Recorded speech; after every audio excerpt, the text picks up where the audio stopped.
Assalamualaikum warahmatullahi wabarakatuh.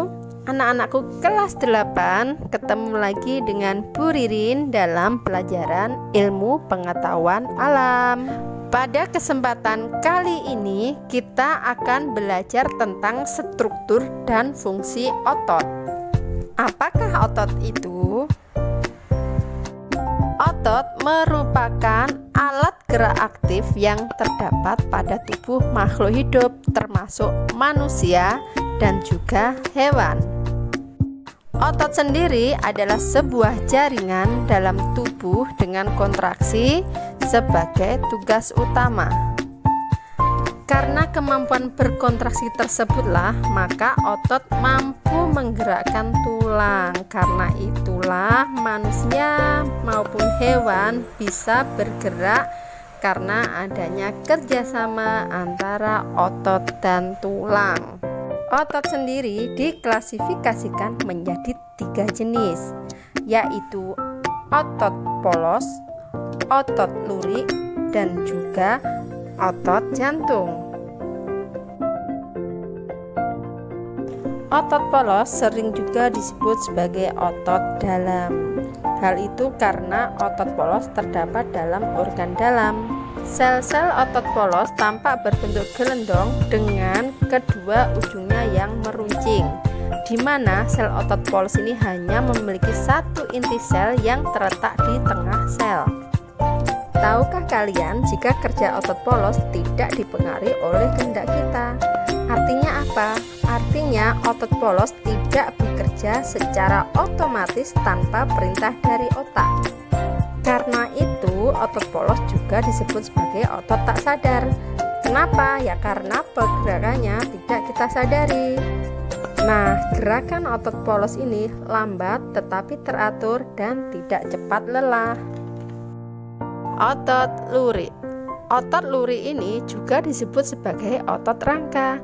Kenapa? Karena otot lurik melekat pada rangka atau tulang. Dan ujung otot lurik yang melekat pada tulang disebut otot tendon atau urat otot. Sel otot lurik berbentuk panjang dan silinder sehingga disebut serabut otot. Selain itu, sel otot lurik juga memiliki bagian yang gelap dan terang yang memberikan kenampakan seperti lurik. Karena itulah disebut dengan otot lurik.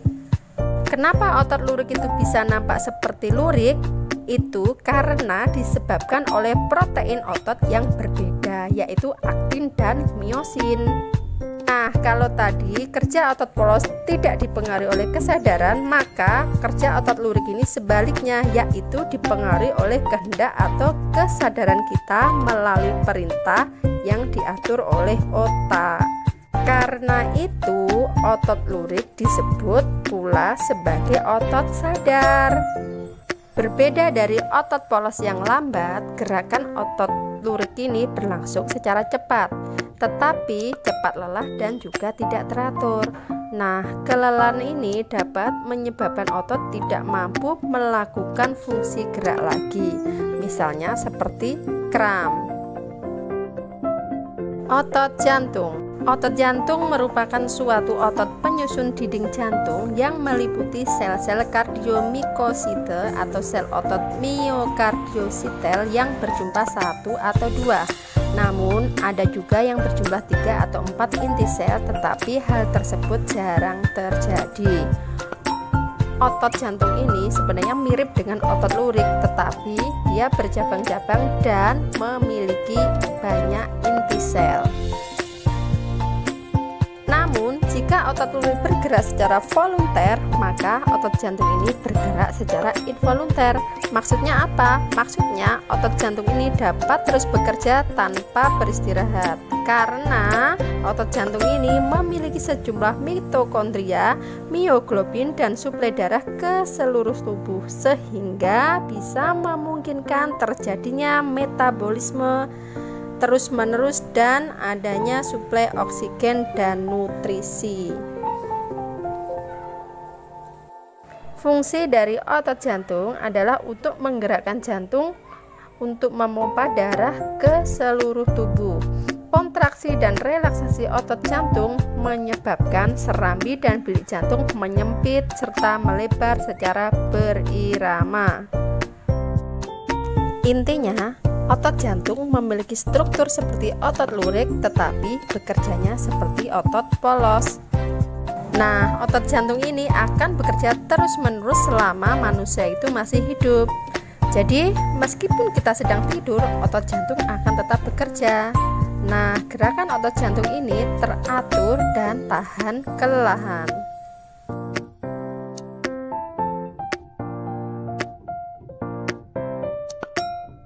Ketika otot berkontraksi, artinya otot dalam keadaan menegang dan memendek sehingga kemudian dapat menggerakkan tulang atau rangka. Sedangkan relaksasi adalah kebalikannya, yaitu kondisi ketika otot kembali memanjang. Jangan lupa ya, kontraksi itu artinya memendek, sedangkan relaksasi artinya memanjang. Dengan adanya protein khusus, aktin dan miosin, maka otot bekerja dengan memendek atau berkontraksi dan memanjang atau berrelaksasi. Otot berkontraksi karena adanya pengaruh suatu rangsangan melalui saraf, di mana rangsangan yang tiba ke sel otot akan mempengaruhi suatu zat, yaitu asetikolin yang peka terhadap rangsangan. Nah, asetikolin ini adalah zat pemindah rangsangan yang dihasilkan pada bagian ujung saraf. Ion kalsium menyebabkan protein otot yaitu aktin dan miosin berikatan sehingga membentuk aktomiosin dan terjadilah kontraksi, di mana setelah berkontraksi ion kalsium akan masuk kembali ke dalam plasma sel sehingga pelekatan aktin dan miosin itu akan lepas dan otot menjadi lemas atau melemas. Nah, keadaan inilah yang disebut dengan relaksasi. Wah, menarik bukan materi tentang otot ini?